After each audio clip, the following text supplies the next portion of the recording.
There are striking analogies between the organic structure of Cambrai and the structure of the fashionable salons. There is the same circular vision, the same internal cohesion sanctioned by a system of ritual gestures and words.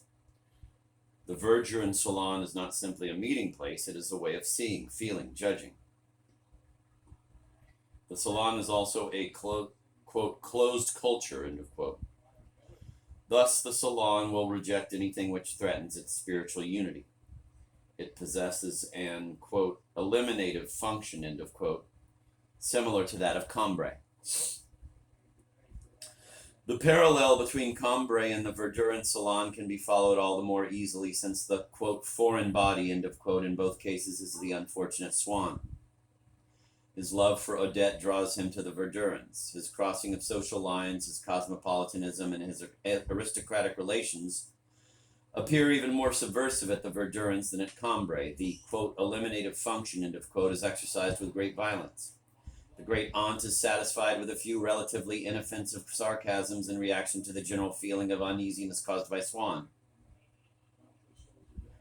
There is no threat to good neighborly relations. Swann remains persona grata. The situation evolves differently in the Verdurin salon. When the patroness realizes that Swann cannot be assimilated, the smiles turn to grimaces of hatred.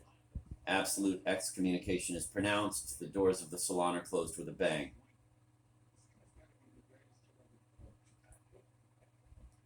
Swann is banished to the outer darkness.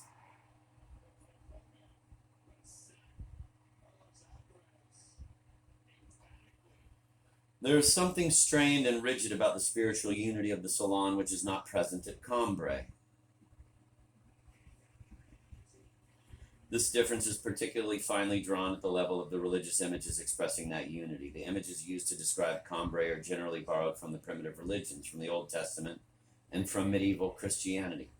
The atmosphere is that of young societies in which epic literature flourishes. Faith is naive and vigorous, and foreigners are always, quote, barbarians, end of quote, but are never hated. The imagery of the Verdurin salon is completely different. The dominant themes belong to the Inquisition and the witch hunts. Its unity seems constantly threatened. The patroness is always standing in the breach, ready to repulse the attack of the infidels. She nips schisms in the bud. She keeps constant watch over her friends. She disparages distractions which are found beyond her influence. She demands an absolute loyalty. She roots out any sectarian and heretical spirit which compromises the orthodoxy of her, quote, little clan, end of quote.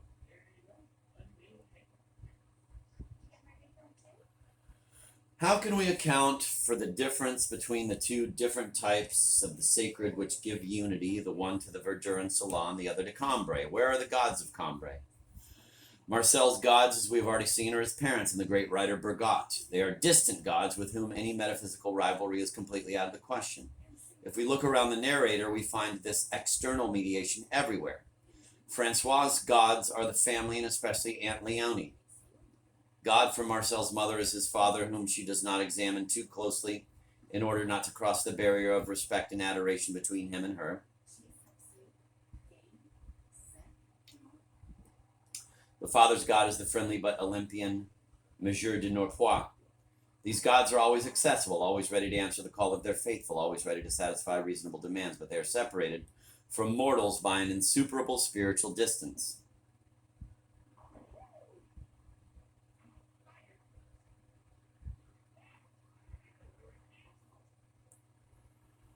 A distance which prohibits any metaphysical rivalry. In one of the passages of Jean Saintoul, which present a sketch of Cambrai, can be found a veritable allegory of this collective external mediation.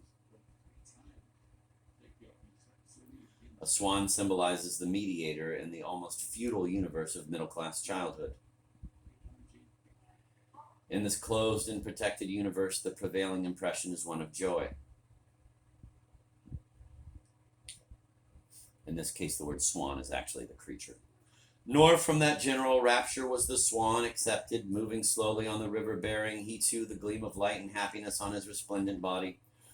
Never for a moment disturbing the happiness about him, but showing by his joyful mien that he too felt it, though not by a jot changing his slow, majestic progress as a noble lady may watch with pleasure her servants' happiness, and pass near to them, not despising their gaiety, not disturbing it, but taking in it no part herself, save by a show of gracious kindliness, and by the presence of a charm shed by her dignity on all around.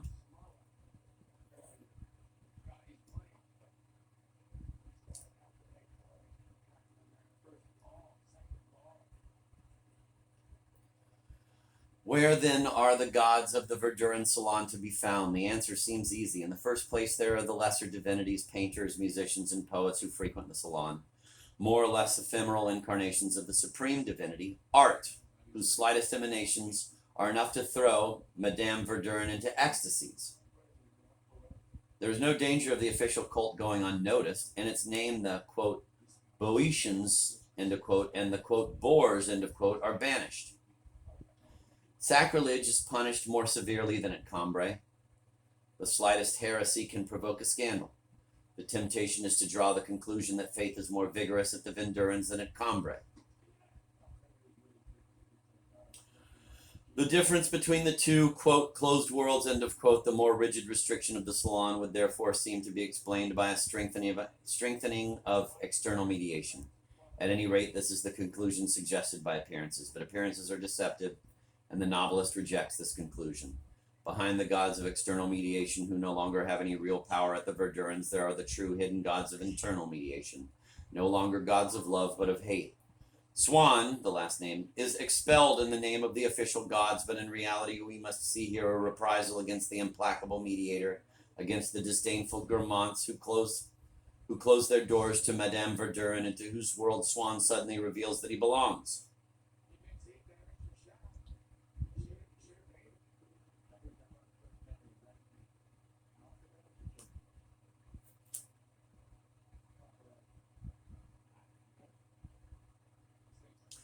The real gods of the patroness are enthroned in the salon of the Gourmands, but she would rather die than openly or even secretly worship them as they demand.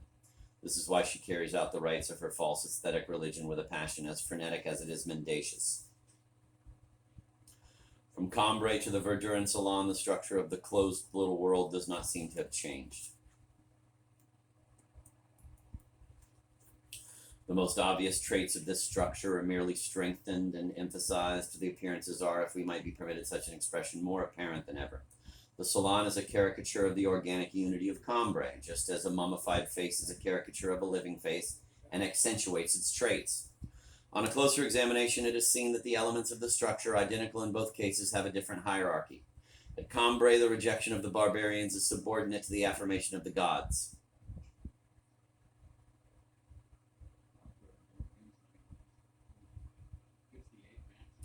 At the Verdurans, it is the reverse. The rites of union are camouflaged rites of separation. They are no longer observed as a means of communion with those who observe similar rites, but as a means of distinction from those who do not observe them. Hatred of the omnipotent mediator supersedes love of the faithful. The disproportionate place the manifestations of this hatred hold in the existence of the salon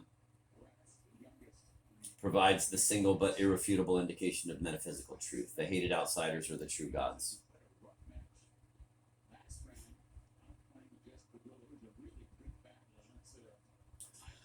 The almost identical appearances conceal two very different types of mediation. We are now observing the transition from external to internal mediation, not on the level of the individual, but on that of the, quote, closed little world, end of quote. The childhood love of Cambrai yields to the adult rivalry and hatred, the metaphysical rivalry of snobs and lovers.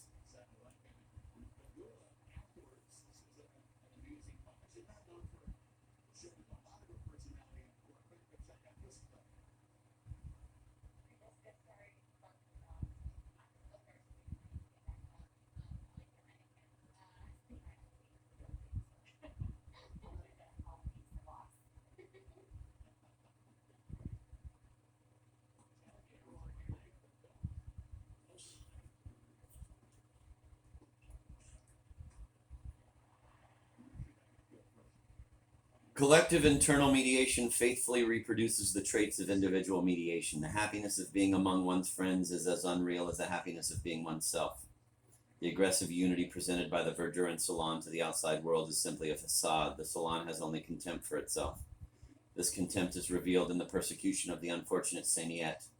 This character is the faithful of the faithful, the pure soul of the Verdurin salon. He plays, or would play if the salon were really all that it pretends to be, a role somewhat similar to Aunt Leonie's at Cambrai. But instead of being honored and respected, Seignette is buried under insults. He is the butt of the Verdurins. The salon is unaware that it despises itself in the person of Seignette.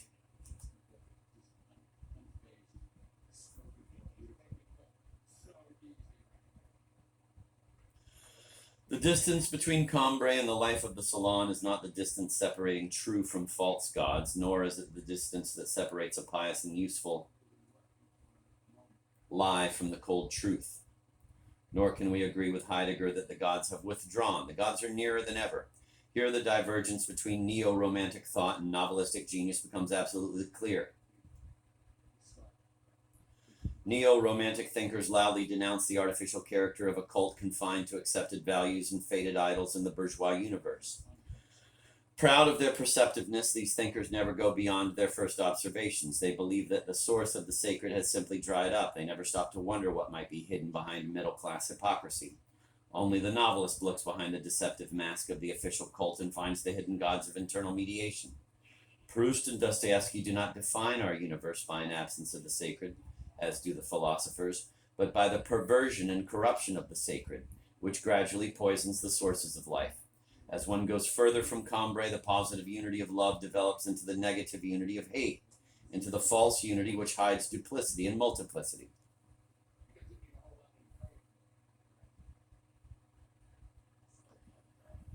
That is why only one Cambrai is necessary, while there must be several rival salons. At first there are the Verdurin and Grammont salons. The salons exist only as functions of each other among the collectivities that are simultaneously separated and united by double mediation. We find a dialectic of master and slave similar to that which controls the relations of individuals.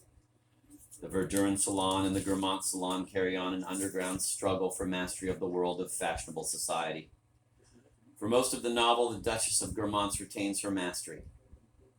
Haughty, indifferent, and contemptuous, the hawk-faced Duchess is so dominant that she almost seems the universal mediator of the salons, but like all mastery, it proves empty and abstract. Naturally, Madame de Grammont does not see her salon with the eyes of those who long for admittance.